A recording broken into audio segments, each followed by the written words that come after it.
நேற்று வீடியோவில் வந்து ஒரு கமெண்ட் வந்துருந்துச்சு. அதாவது, சார் நீங்கள் எப்பயுமே வந்து பார்வதியை மட்டும்தான் வந்து ரொம்ப கவனித்து அவங்கள பற்றி மட்டும்தான் பேசிகிட்டு இருக்கீங்க, அவங்களுக்கு தான் வந்து ரொம்ப அட்டென்ஷன் கொடுக்குறீங்க, கொஞ்சம் அது வந்து கொஞ்சம் குறைச்சிக்கோங்க அவங்கள பற்றி பேசுகிறத. ஃபஸ்ட்டு பாசிட்டிவாக சொன்னீங்க, அப்புறம் நெகட்டிவாக சொன்னீங்க, எப்போ பார்த்தாலும் பார்வதியே வந்து நான் லைம் லைட்டில் வச்சுருக்கேன் அப்படின்ற மாதிரி ஒரு கமெண்ட் வந்துச்சு. ஓகே, அது உங்களோட பார்வை, சரி ஓகே. இப்போது அதுக்கு வந்து என்ன சொல்கிறது, அதுக்கு வந்து ஒரு டீட்டெயில்டாக பதில் சொல்ல வேணான்னு பார்த்தேன். ஆனால் இன்றைக்கி எபிசோடே அதுக்கு பதில் சொல்லிடுச்சு. இப்போது இன்றைக்கி எபிசோடு எடுத்துக்கலாம். இன்றைக்கி எபிசோடை பார்த்துருப்பீங்கல்ல. ஸோ நேற்று அந்த கமெண்ட் போட்டவங்க இன்றைக்கி சப்போஸ் நம்ம வீடியோவை பார்க்குறதா இருந்தால் இன்றைக்கி எபிசோட் பார்த்துருப்பீங்க. இன்றைக்கி நான் யாரை பற்றி பேச நீங்களே சொல்லுங்க. கிட்டத்தட்ட இன்றைக்கி எபிசோடு மாதிரி தான் கடந்த ஒரு வாரமாக போயிட்டுருக்கு. அதுவும் இன்றைக்கி ரொம்ப ஓகேவா. அதுவும் வந்து பிக் பாஸ் ஸ்வீட்டை பொறுத்த வரைக்கும் நம்ம அந்த விமர்சனம் பண்ணுறப்போ யார் அவங்களோட ப்ரெசன்ஸ் அதிகமாக காட்டுறாங்க, யாரோட இம்பேக்ட் அதிகமாக இருக்குது, யார் நிறையா பேசுகிறா, யாரால் என்ன கான்ட்ரவர்சி கிரியேட் ஆகுது, யார் என்ன டேலண்ட்டை காட்டுறாங்க, இதுதான் நம்ம பேச முடியும். இல்லாத விஷயத்தை பற்றி பேச முடியுமா?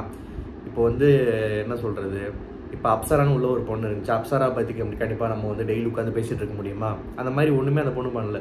இப்போ கலையரசு இன்றைக்கி தான் டேபிளை தட்டி விட்டுருக்காரு, நேற்று ஒன்றும் பண்ணல. ஸோ நேற்று அவரை பற்றி ஒன்றும் பெருசாக பேசுறதுக்கு இல்லை. ஆனால் இன்றைக்கி பேசுவோம், ஏன்னா இன்றைக்கி ஒன்று அவர் பண்ணியிருக்காரு. ஸோ அதுதான் விஷயம். ஸோ அதாவது இதுக்கு நான் பதில் சொல்கிறத விட எபிசோடே வந்து பதில் சொல்லிருச்சு அந்த கமெண்ட்டுக்கு. அந்த கமெண்ட்டை வந்து ரொம்ப சீரியஸாலாம் எடுக்கல நான். ஓகே, அது அவங்களோட பாயிண்ட் ஆஃப் வியூ சொல்கிறாங்கன்னு பாசிட்டிவாக தான் எடுத்துக்கிட்டேன். பட் ஸ்டில் அதுக்கு உண்டான பதில் வந்து இன்றைக்கி எபிசோட்லேயே கிடச்சிருச்சு.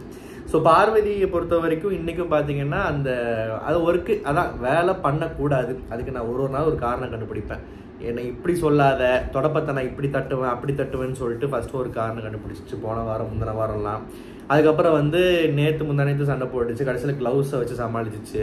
இன்னைக்கு வந்து உட்கார்ந்துட்டெல்லாம் இப்படி கூட்டக்கூடாது. ஸோ கனி என்ன சொல்லிட்டாங்க, அம்மா தாயே நீ ஒரு லிஸ்ட்டு போட்டு கொடு, உன்னை எப்படி வேலை வாங்கணுன்றதுக்கு நான் கோர்ஸ் முடிச்சுட்டு வரோன்ற மாதிரி ஒரு லிஸ்ட்டு கேட்டுச்சு. ஸோ ரொம்ப ஒரு சோம்பேறி அப்படின்றத வந்து இப்படியும் காமிச்சுக்கலாம், எல்லாரையும் குழப்பி. நான் ஏன்னா இப்போது ரூல்ஸ் படி அவங்க வேலை வாங்கணும், வேலை வாங்குறாங்க. அவங்க சொல்கிற மாதிரி நான் வேலை பண்ண மாட்டேன்றது இதோட கேமா. ஸோ இந்த மாதிரி சோம்பேறியாக இருக்கிறத எவ்வளோ ட்விஸ்ட் பண்ணி அழகா இதனோட கேம் அப்படின்னு சொல்கிறாங்க பார்த்தீங்களா. இப்படி தான் சீசன் 4 ஒருத்தர் இருப்பார், ஊரில் இருக்கிற எல்லா அநியாய ஆக்கிரமெல்லாம் பண்ணிட்டு அதுதான் என் ஸ்ட்ராட்டஜி அப்படின்னு. ஸோ அவர் வந்து அதுதான் என் ஸ்ட்ராட்டஜின்னு சொல்கிற மாதிரி பார்வதி வந்து இது அவங்களோட கேமுன்றாங்க, எதை வேலை பார்க்காததை. ஸோ இது வந்து அவங்க லாஜிக்கு. அப்புறம் இந்த QCக்கு வந்து வாழ்த்துக்கள், உங்களுக்கு ப்ரொமோஷன் கொடுத்துருக்கோம், அடுத்த லெவலுக்கு மூவாரிங்க, அந்த மாதிரிலாம் ஏதோ சொல்லிட்டு இருந்தாங்க. உண்மையாக சொல்லணுன்னா அப்போல்லாம் ஒரு வெங்காயமும் கிடையாது.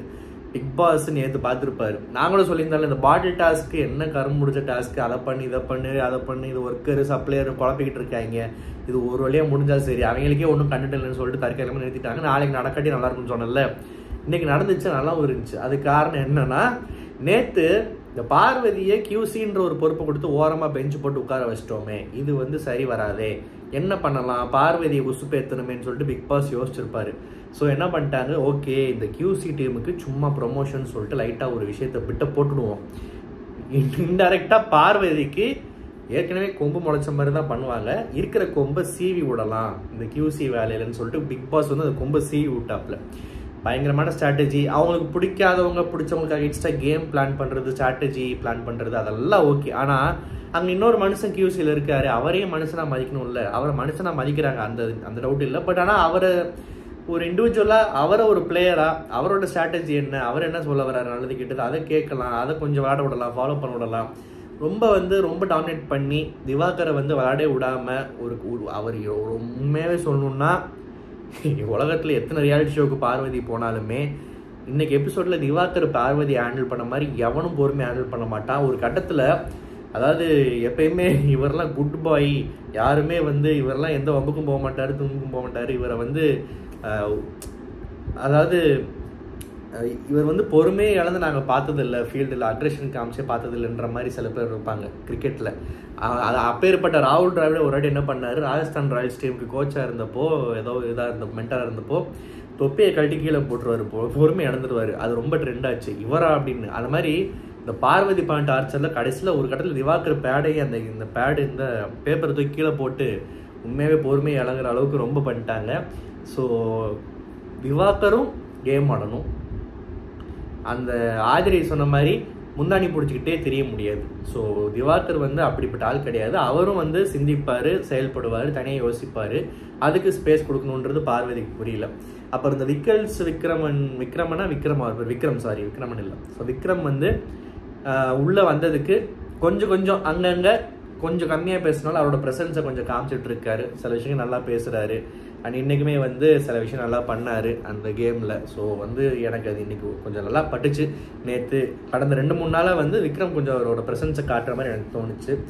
அண்டு இந்த கியூசியில் வந்து எஃப்ஜேவையும் ஆதிரேவையும் வந்து ஆதிரை 2 பேரையும் வந்து முடிஞ்ச அளவு இரிட்டேட் பண்ணி ரிஜெக்ட் பண்ணணும் அப்படின்றது ஒரு இலக்காக வச்சு பண்ணிட்டு இருந்தாங்க. 2 பேருமே கடுப்பாயிட்டாங்க. இந்த எஃப்ஜேன்றவனாவது அவருக்கும் பார்வதிக்கு. ஆனால் எஃப்ஜே வந்து நான் 1000 குறை சொன்னாலும் இந்த விஷயத்தில் வந்து நான் குறை சொல்ல மாட்டேன். பிகாஸ் அந்த பையன் ரூல்ஸை படி இந்த பொண்ணு ஏன் வேலை பார்க்க சொல்கிற போல ஏதாவது ஒன்று தூக்கிட்டு வருதுன்னு சொல்லிட்டு கடுப்பாராப்பில். அதில் எந்த ஒரு தப்பும் இல்லை. ஸோ எஃப்ஜே வந்து பார்வதி மேலே கோபப்படுறது தப்பே இல்லை. அப்புறம் வந்து இந்த ஆதிரையும் வந்து கடுப்பாகி நேர்மையாக இது பண்ணதுக்கு ஏன் இப்படி இந்த மாதிரி அப்ரூவ் பண்ண மாட்டுறாங்க அப்படின்னு சொன்னது, அது கோவப்பட்டதும் வந்து நியாயமான ஒரு விஷயம்தான். அண்டு இந்த எஃப்ஜே ஆதிரை பற்றி இன்னைக்கு எபிசோடில் பேச வரப்போ வேற ஒன்று ஞாபகம் வந்துச்சு. இந்த கமருதீன் பார்வதி வந்து வெளியே போய் சாப்பிட போகிறத பற்றி பேசினாங்கல்ல, அவங்களாவது வெளியே போய் தான் சாப்பிட ஆசைப்படுறாங்க. இந்த ஆதிரைக்கு ரொம்ப வந்து பல நாள் பட்னியா என்னன்னு தெரில, ரொம்ப பசியில் இருக்கா என்னன்னு தெரில, எதையாவது பிடிச்சி சாப்பிட்ரும் போல் எஃப்ஜே ரொம்ப தொந்தரவு பண்ணிக்கிட்டு இருக்கிற மாதிரி தெரியுது. எஃப்ஜேயும் வந்து லேசப்பட்ட ஆள் இல்லை. பட் ஆனால் அந்த ஒரு ரீல் நிறைய பேர் பார்த்துருப்பீங்க. பார்வதின்றேன் ஆதிரைக்கு வந்து என்னது ஆப்பிள், மேங்கோ, சப்போட்டா இந்த மாதிரி வந்து ஏதோ பல வகைகள் மேலே ஆசை. அப்புறம் ஏதாவது ஒரு பழத்தை பறித்து சாப்பிடணும்னு ரொம்ப ஆசையாக பசியோடு இருக்காங்க போல். ஸோ அந்த ஒரு ரீல் வந்து கண்ணில் பட்டதுனால வந்து யாரும் நாளைக்கு வந்து நீங்கள் வந்து என்ன ப்ரோ கமருதீன் பார்வதி சாப்பிட்றத மட்டும்தான் ரசிப்பீங்களா, ஆதிரை எஃப்ஜே சாப்பிட்றத ரசிக்க மாட்டிங்களா, அவங்க வந்து ஃபுட் பிளாகிங் பண்ணக்கூடாதா அப்படின்னு கேட்டக்கூடாதுல்ல. ஸோ அதனால் வந்து மிஸ் பண்ணாமல் பாரபட்சம் இல்லாமல் எல்லாருக்கும் சப்போர்ட் பண்ணுவோன்னு சொல்லிட்டு இன்றைக்கி அந்த விஷயத்தை பதிவு பண்ணுறேன். அண்டு இந்த கலையரசன், அதாவது இவர் வந்து சாமியார் ப்ளஸ் அகோரி ப்ளஸ் நாட்டுப்புற கலைஞர் ப்ளஸ் கலைமாமணிக்கு ஆசைப்படுறவர், பல பன்முகங்கள் கொண்டவர். இன்றைக்கி வந்து டக்குன்னு வந்து இந்த என்ன சொல்கிறது வேற இன்னொரு முகத்தை காமிச்சிட்டாரு, டேபிளை தூக்கி எரிஞ்சிட்டாரு.